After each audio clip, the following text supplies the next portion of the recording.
Did you know most illustrations fail because they skip 5 simple steps? Have you ever started an illustration and didn't know what to do next? Today, I will show you those 5 steps with a clown face example so your next piece won't get stuck or get muddy.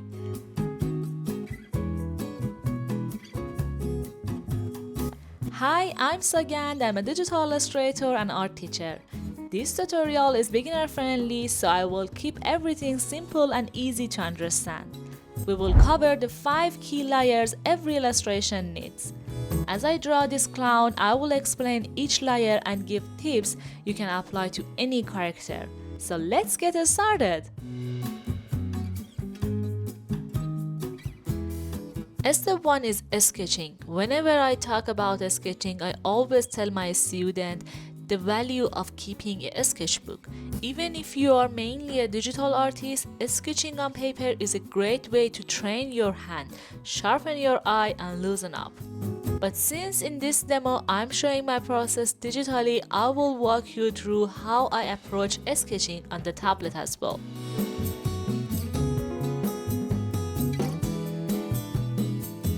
The mindset is the same, whether it's paper or digital. Start loose. Think of this stage as a pure exploration. When I finally have a sketch that feels right to me, that's when I bring it into Photoshop and I start working over it. I treat this part as a line-up stage, but I still keep everything loose and sketchy. I don't want stiff, perfect lines yet because this is still about building a strong foundation, not polishing. I like to use a sketch brush that feels similar to drawing on paper. It gives me that natural hand-drawn energy. Honestly, you don't need anything fancy here. Even a simple round brush will do the same job, as long as it feels comfortable. The tool doesn't matter nearly as much as the way you approach it.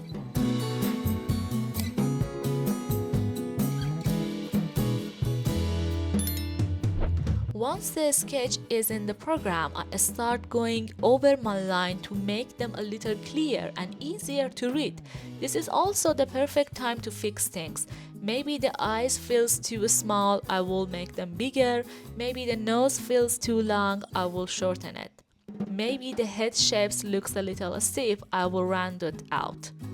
Doing these adjustments digitally is so much easier because you can just erase, resize, or redraw it without losing the whole drawing.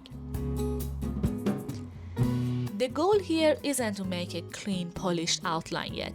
Think of it as the shaping clay. You're still pushing and pulling the forms until they feel right. If something feels off, change it. If you get a new idea while drawing, set it out. When my lines look clear enough, the preparation feels solid, then I know the sketch is ready for the next stage. And a friendly reminder for you, don't hurry this step. A good sketch makes coloring, shading, and lighting much easier and more fun later. Step 2 is base color. Base color is the stage where you fill in the main colors of your character. Think of it like painting a flat foundation before you add any shadows, lighting, or details. You are basically giving your sketch a solid coat of paint so it doesn't just look like line art anymore. This includes all the big areas like skin, hair, clothing, and accessories. At this stage, don't stress about shadows, highlights, or texture yet. Just focus on covering the canvas with color and keeping it clean. Why base color matters? Getting the base color right is super important because they set the mood and personality of your character. If your base color clash, look too dull, or are overly bright, the whole piece can feel muddy or confusing later on. But if your palette is clean and balanced, everything you do afterward, like shading, lighting, rendering, will feel easier and more fun. A strong base color makes the rest of the process smooth, just like laying down good ingredients before making a meal. is the tips to keep in your mind. Pick 3 or 5 main colors only. Too many colors can make the drawing messy and hard to read. Start with midtones. Avoid colors that are super dark or super bright for now. Those are better saved for shadows and highlights later. Use layers wisely. Put each major element like the skin, nose, hair, or hat on its own layer so you can change things without messing up other parts. Test first. Make a small thumbnail or color test before filling the whole piece. It's quicker to adjust early than to repaint everything later. Think about harmony. Complementary colors like blue or orange or red and green will make your character pop, while colors next to each other on the wheel like red or orange create a softer and calmer vibe. For this character, I will keep it playful but simple. Maybe a soft pink for the skin, a bright red for the nose, bold orange hair, and a cheerful blue hat. That's already 4 colors, which is more than enough to start. Once everything is blocked in, we can always tweak and adjust. But for now, the goal is just to give the character a clean, solid foundation. And a friendly reminder for you is that don't overthink this stage. Your base colors don't need to look perfect yet. Think of them like the underpaint of a canvas. You are just setting up a stage so the real magic can happen later with shading, lighting, and details.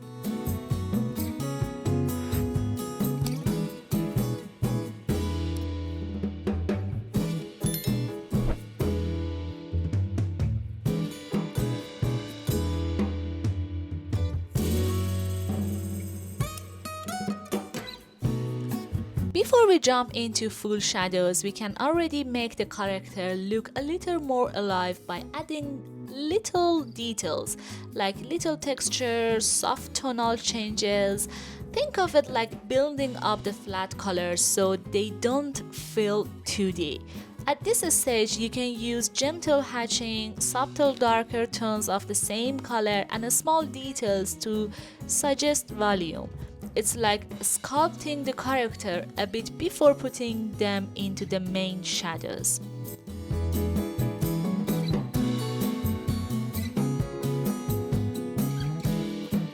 Why this step is important? If you only keep flat base colors, your character might look very flat until the end. By slowly building up tones now, you give the artwork more life early on.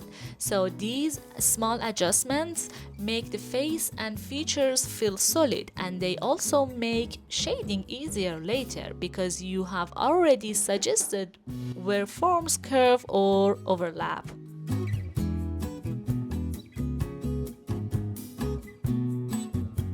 But there is a few tips to remember.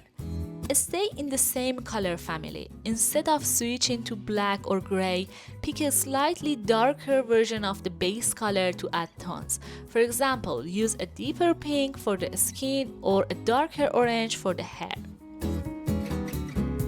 Use hatching or strokes.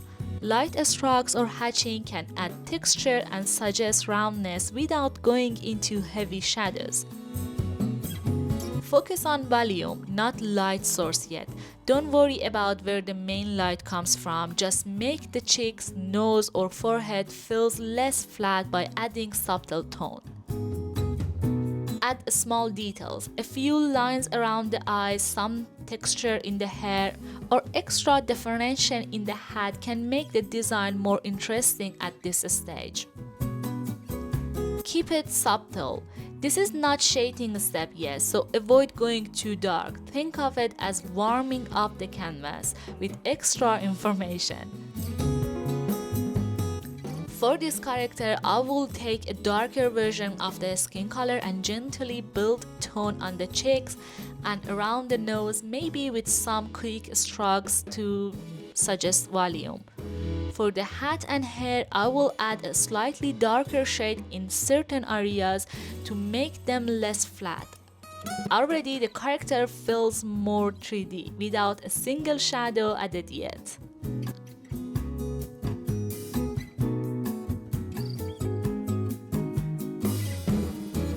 Step 3 is shading. Shading is the process of adding darker and lighter areas to your illustration to give your character a sense of depth and three-dimensional form. By placing shadows where light is blocked and highlights where the light hits, you can turn flat colors into shapes that look real.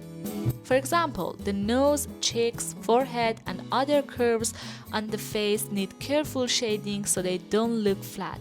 Shading makes the character feel solid, tangible, and lifelike.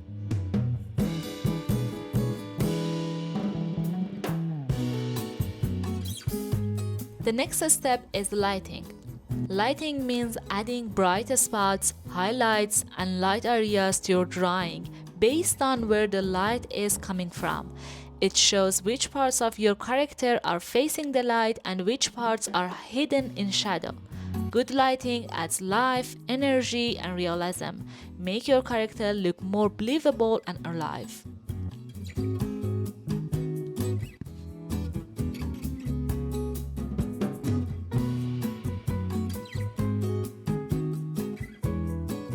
Lighting is not just about brightness, it changes how the whole picture feels. It adds depth so the drawing doesn't look flat, and it sets the mood, whether it's warm, dramatic, scary, or calm. Lighting also guides the viewer's eye, helping them focus on the most important parts of your art, like the face or the action. Without proper lighting, even a well-drawn or shaded character can look dull or lifeless.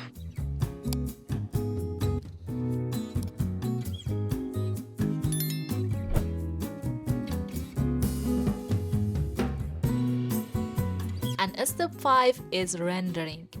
Rendering is the final stage of your illustration. This is where you polish everything and make it look finished.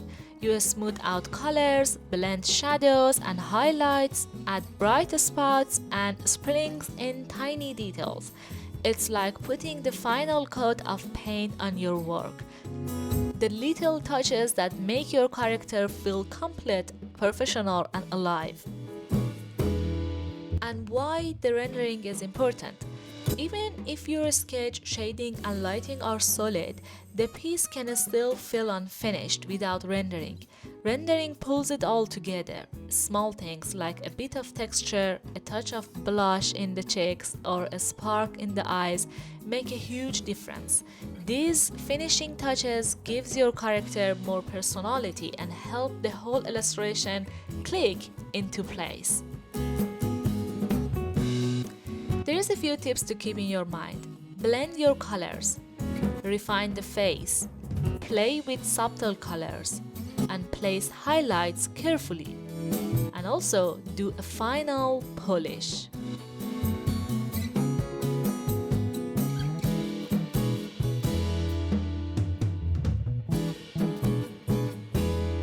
Alright, let's quickly review everything we did today. First, we started with a sketch.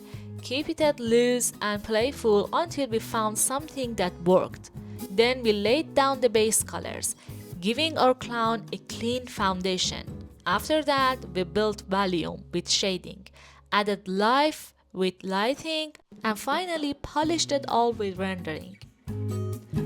When you follow these 5 layers, a sketch, base colors, shading, lighting, rendering, you will always end up with a clear, professional-looking illustration that feels alive. Thank you so much for drawing with me today. I hope this workflow makes the process easier and helps you avoid muddy colors so your characters always look vibrant and full of life. Don't forget you can grab my brush pack in the description to practice along with me. Make sure to hit subscribe for more tutorials and share your progress with me. I would love to see what you create and see you in the next video. Bye!